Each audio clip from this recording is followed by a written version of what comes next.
Si eres diseñador gráfico o te gustaría hacerlo, es necesario que sepas qué pasa con los artes después que salen del computador y hasta que lleguen al papel. Al proceso de diseñar e imprimir de manera masiva se le denomina artes gráficas. Y para un diseñador, entender cómo este proceso funciona hace que sea más consciente y acertado a la hora de diseñar. Se cuenta que desde hace miles de años ya en Asia se dominaban artes como el grabado, pero no fue sino hasta hace unos 500 y tantos añitos que en Alemania Johannes Gutenberg tuvo una idea que cambió para siempre la historia. Aunque ustedes no lo crean, de no ser por las artes gráficas, aún estaríamos en la edad medieval. Me explico. Hasta antes de Gutenberg y su idea de la imprenta con tipos movibles, solo un grupo muy pequeño de personas tenía acceso a los libros. Los libros eran considerados tesoros, y eso es porque cada ejemplar era reproducido a mano, copiado y dibujado por monjes, escribas e ilustradores, de manera que cuántos ejemplares podía haber y cuánto tiempo y esfuerzo tomaba hacer un nuevo ejemplar. En 1450, casi cuando Colón venía para acá, se crearon las tipografías con tipos de madera y plomo que tenían en relieve una letra. La idea fue componer una página completa, juntando estos tipos y luego usar una prensa y tinta para reproducir esta página cuantas veces quisiéramos. Esto popularizó la lectura, abarató el precio de los libros e hizo que los avances en todas las ramas del saber se pudieran compartir fácilmente. Podríamos decir que la imprenta fue para esos tiempos como el internet de la época. El proceso de impresión offset, como lo conocemos hoy,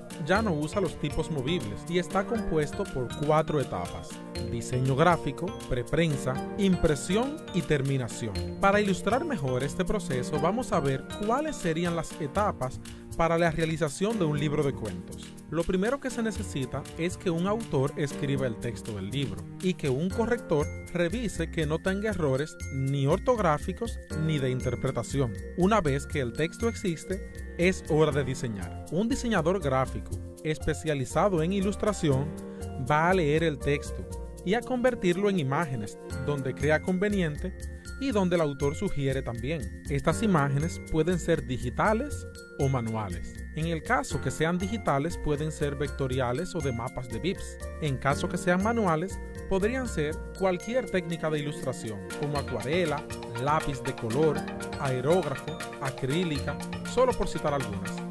Una vez están las gráficas, es hora de componerlas junto con el texto. En este caso podríamos utilizar un programa de diagramación como Adobe InDesign y mezclamos juntos los textos, las imágenes retocadas y los gráficos vectoriales. En esta parte se decide el layout, lo cual significa cuántas columnas va a tener, dónde va el número de páginas, qué tipo de letras va a tener el encabezado y el cuerpo de texto, cómo van a estar dispuestas las imágenes y cuáles paletas de colores se van a utilizar, entre otras cosas. Luego de finalizar la diagramación, es hora de preparar ese arte para la imprenta. A este paso se le llama arte final y consiste en las siguientes cosas: asegurar que el contenido del libro esté dentro de márgenes interiores en el papel, para que ninguna información importante quede expuesta a las garras de la guillotina. Hacer una revisión ortográfica de último minuto para que no se haya escapado ningún error, y convertir las letras de fuente a vector, para que al pasar el documento de una computadora a otra no se altere el diseño original de las tipografías. Por otro lado, debe asegurarse que todos los colores están en formato de impresión, que es CMYK, cian, magenta, amarillo y negro, y no en el formato nativo de los monitores, que es RGB, rojo, verde y azul. Esto incluye textos, fotos y gráficas. Además, se asegura que las imágenes estén en una resolución buena para imprimir. La resolución se expresa con 2 unidades de medidas, una para uso de pantalla y otra para uso impreso. La unidad de pantalla es píxel por pulgada. Eso es cuántos cuadritos con color, uno al lado del otro, caben en una pulgada. Usualmente se le llama PPI, Pixel per Inch en inglés. La unidad que expresa la calidad de imagen en la imprenta es líneas o puntos por pulgada. Esto, a diferencia de los de pantalla, son círculos en vez de cuadros, y también se les llama trama o halftones en inglés, y sus siglas son LPI, Line per Inch, o PPP, punto por pulgada en español. Según el papel en que se va a imprimir se necesita más o menos puntos de trama. Para papel periódico, por ejemplo, se necesita entre 65 y 85 LPI o líneas por pulgada. Para un papel sin brillo, se necesitaría entre 100 y 133 LPI. Y para un papel con brillo se necesitaría entre 133 y 170 LPI según Wikipedia. Para saber cuántos píxeles por pulgada debemos poner a nuestras imágenes en la computadora, solo debemos multiplicar por 2 los LPI que vamos a utilizar según el papel que se supone irá en nuestro libro de cuentos. Vamos a suponer que lo vamos a imprimir a máxima calidad en un papel sin brillo, como el clásico Bond Pente. Entonces sería 133 LPI. Multiplicado por 2 sería 266 PPI en la computadora. Fácil, ¿verdad? Mucha gente, por ignorancia, le pone a las imágenes 500, 800 o más PPI sin saber que la pantalla solo puede mostrar 72 y que la impresión de alta calidad, como para una revista, llega a 170 líneas por pulgada, lo cual sería 340 píxeles por pulgada en la computadora. ¿Qué está logrando entonces? Sencillo, hacer que el archivo sea más pesado, poner la máquina más lenta y que se vea exactamente igual que si fuera 340 ppi. Otros, en cambio, están en el otro extremo. Bajan de internet una imagen a 72 ppi y esperan que se vea como si fuera mucho mayor. Bárbaro. Otra cosa que debe tomarse en cuenta es el overprint. No vamos a ampliar mucho sobre esto, pero solo imagínense un punto negro impreso en un fondo cian. En la pantalla se ve así, pero puede que termine impreso así, ya que los colores suelen no encajar 100% perfectos una vez impresos.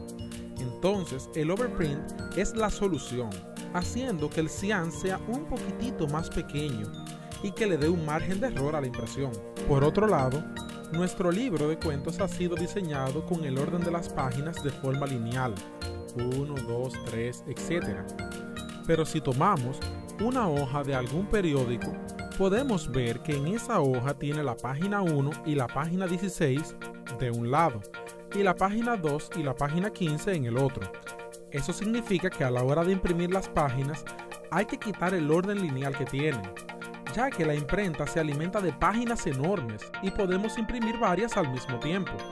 Esa hoja grande con muchas páginas se le denomina pliego, y según la cantidad de páginas que pueda disponer, hay pliegos de 8, de 16, de 32, 64, etc. Si vamos a imprimir nuestro libro en un pliego de 16 y supongamos que nuestro libro de cuentos tiene 64 páginas en total, podríamos tener de la página 1 a la 16 en el primer pliego, de la 17 a la 32 en el siguiente y así sucesivamente. Por lo tanto, es al diseño del pliego que hay que especificarle las líneas de corte y las líneas donde se debe doblar. Y si el diseñador quiere que algunas partes del diseño o de color lleguen hasta el borde del papel, solo debe llevarlo hasta una línea imaginaria fuera de las líneas de corte. Ese espacio del diseño que queda fuera de las líneas de corte se le denomina sangrado.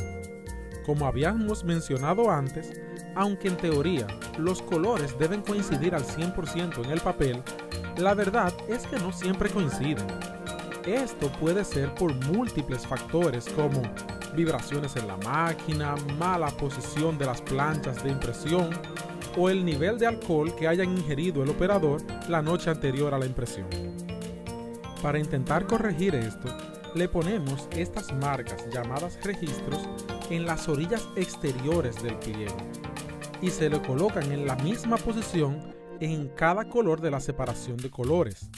para que el operador de impresión verifique que cada color coincida lo más perfecto posible según se vayan imprimiendo. A esto se le puede añadir una barra con los colores por separado para poder observarlos puros y sin degradaciones y poder compararlos con otras tiradas. También a los pliegos se les pone el nombre de los libros, la edición o cualquier otro dato que identifique de qué se trata esa loma de papel que va a quedar una vez el trabajo esté impreso. Habiendo tomado todas estas consideraciones, ya tenemos nuestro diseño digital preparado para pasar del mundo virtual al mundo físico. La primera parte de esta conversión es separar el diseño en 4 colores: cian, magenta, amarillo y negro. Y con esto logramos todos los demás colores. Ejemplo, con cian y magenta logramos azul. Con cian y amarillo logramos el verde. Y con amarillo y magenta logramos el rojo. Pero si mezclamos cian, amarillo y magenta al mismo tiempo, entonces logramos negro. Pero, esperen un momento.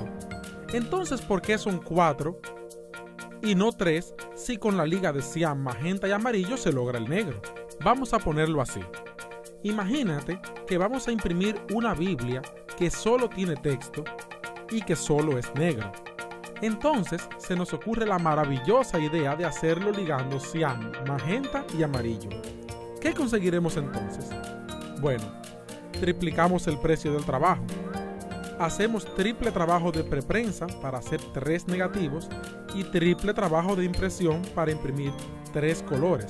Y encima de eso, como las letras son tan chicas y el margen de error es tan alto, va a quedar algo así. Ahora, imagínate que todos los textos negros de los periódicos, revistas, catálogos, etc. se vieran de esa misma forma y que costaran 3 veces más. En teoría se puede vivir sin negro, pero la práctica lo colocó como uno de los 4 principales. Además de que le da acabado y contraste a las imágenes, ya que el negro mezclado de los 3 más bien termina siendo como una especie de marrón oscuro sucio. Una vez aclarado el asunto de por qué 4 colores y por qué el negro va, aunque la teoría diga lo contrario, vamos a tener 4 negativos, uno de cada color y con la resolución de puntos a la mitad de la resolución de píxeles que pusimos en la computadora. Pues bien, ¿y qué hacemos con estos 4 negativos? Pues planchas para imprimir. ¿Cómo? Sencillo. Las planchas están bañadas en unos químicos sensibles a la luz y el calor. Entonces, lo que vamos a hacer es tomar cada negativo y colocarlo sobre cada plancha. Y esas planchas a su vez ponerlas a broncear para que solamente se afecte donde el negativo le deje pasar la luz. Y con esto tendremos 4 planchas, una de cada color para imprimir un color a la vez sobre nuestro pliego de papel. Este proceso funciona de la siguiente forma. La parte que se quemó de la plancha queda grasosa, pero el resto no. Entonces, unos rolos mojan con agua toda la plancha en la máquina de impresión. Pero como el agua y la grasa no se mezclan, donde la plancha se quemó queda seca. Entonces la máquina moja de nuevo la plancha, pero ahora con tinta del color que se va a imprimir. Pero la tinta es en base a grasa y no se pega en la parte de la plancha que está mojada, solo se pega en la parte afectada por el negativo. Entonces, el papel pasa por la plancha y la tinta se pega al papel para obtener nuestro primer color. Este proceso se repite con cada color por separado, revisando siempre entre color y color que las marcas de registro coincidan una encima de la otra y que los colores están quedando puros y limpios. Ya por último, los pliegos impresos se doblan según las marcas puestas en el paso de arte final y se cortan todas juntas en las marcas de corte, dejando fuera las partes del diseño que llegan hasta el borde, es decir, las partes sangradas. Y el contenido queda protegido del corte gracias a que el diseñador tuvo el cuidado de dejar un espacio razonable y prudente de margen entre el diseño y el borde del papel. Luego los folios, doblados y cortados, son pegados o cosidos y se le pega la portada y contraportada. ¡Y voilà! Ya nuestro libro de cuentos está listo para ir a la tienda. Así que la próxima vez que pases las páginas de un libro de cuentos, sabrás que no fue cuento todo lo que se hizo para que él sea una realidad. Este trabajo les ha llegado gracias a SDQ Training Center y un servidor Joel Combes. Hasta la próxima.